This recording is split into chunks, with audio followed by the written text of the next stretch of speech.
हाँ dear students, अब आज समझिए डिफरेंट आर्टिकल्स का यूज। डिफरेंट आर्टिकल में केवल द होता है, ठीक है।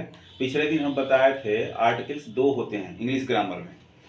एक होता है डिफरेंट आर्टिकल्स, दूसरा होता है इनडिफरेंट आर्टिकल्स। जबकि इनडिफरेंट आर्टिकल्स के बारे में पिछले दिन हम बता चुके थे। आज हम डिफरेंट आर्टिकल्स के बारे में बताएंगे, ठीक है। तो डिफरेंट आर्टिकल क्या होता है? द होता है, लेकिन इसको कहीं पे द का उच्चारण करते हैं तो कहीं पे दी का उच्चारण करते हैं। इसको पहले अच्छी तरह से सब समझ लीजिए। इसीलिए दिया हुआ यहाँ पे कि प्रोनाउंसिएशन ऑफ द, यानी कि द का उच्चारण कहाँ पे कैसे करते हैं।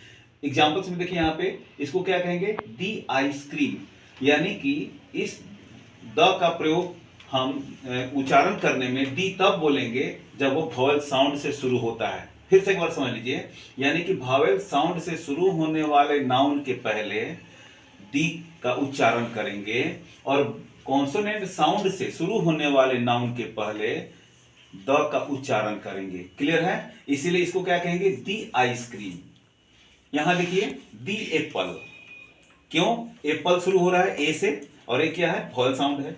दी F C I, F C I, A F, यहां देख रहे हैं ना, ए एफ, ये एफ सी आई एफ है और ए क्या है? वॉवेल साउंड है। इसलिए इसका हम इसके पहले द लिखेंगे लेकिन उच्चारण क्या करेंगे? दी एफ सी आई। इतना क्लियर हो गया?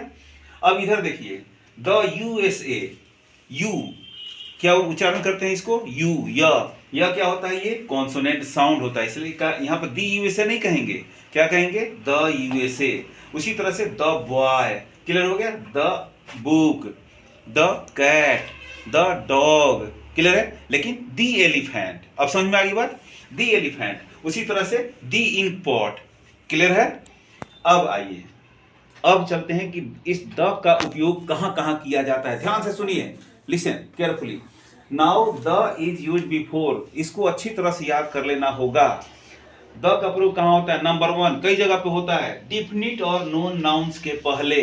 डिफिनिट मतलब निश्चित तौर से जिस चीज को जानते हैं उसके पहले द का प्रयोग होगा। जैसे he is the boy who helped me one day, इसका मतलब ये कि यह वही लड़का है जिसने मेरी एक दिन मदद की थी। इसका मतलब ये हुआ कि हम उस लड़के को अच्छी तरह जानते हैं कि वही लड़का हमारी मदद की थी। क्लियर हो गया?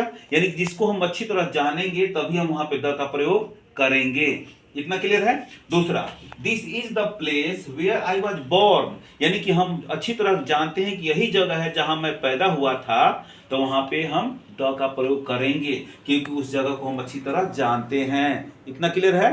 तो जिस चीज को अच्छी तरह जानते हैं ना, वहां पे हम द का प्रयोग करते हैं। क्लियर हुआ?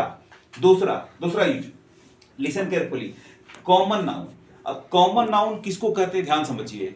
कॉमन नाउन का मतलब होता है कि वह नाउन जो एक जाति विशेष का बोध कराता हो, कॉमन नाउन उसको कहते हैं। सिमिलर स्पेसीज का, जैसे मान लेते हैं गाय एक पालतू जानवर है, तो दुनिया की सभी गायें पालतुए होती हैं ना, जंगली नहीं होती हैं। क्लियर है?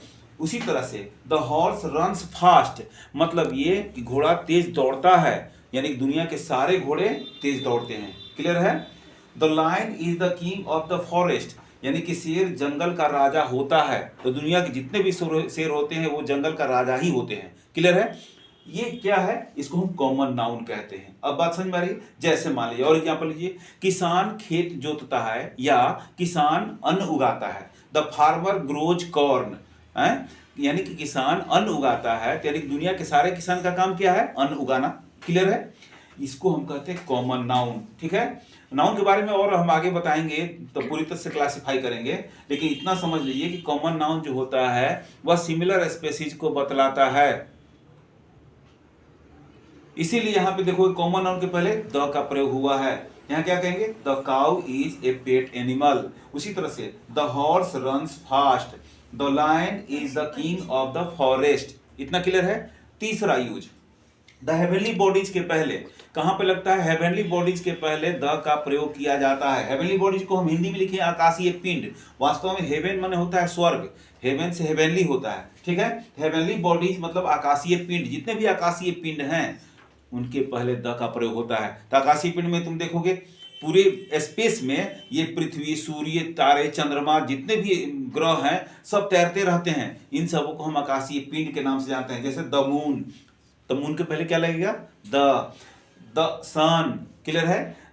दी अर्थ, दी अर्थ, अर्थ के पहले दी लगा, बात समझ में आ रही है? और द मार्स, मार्स मतलब मंगल होता है। ये सभी क्या है? ये सब हेवनली बॉडीज हैं, ठीक है?